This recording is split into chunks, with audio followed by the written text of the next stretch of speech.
Hello guys, welcome back to Coding Race.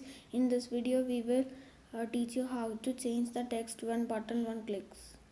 So I have already set my screen. Go to block section and go to button 1. Drag down when button 1 clicks. Go to label and you can see label.text. Scroll down. Yeah, that's it. And just next go to text and scroll up.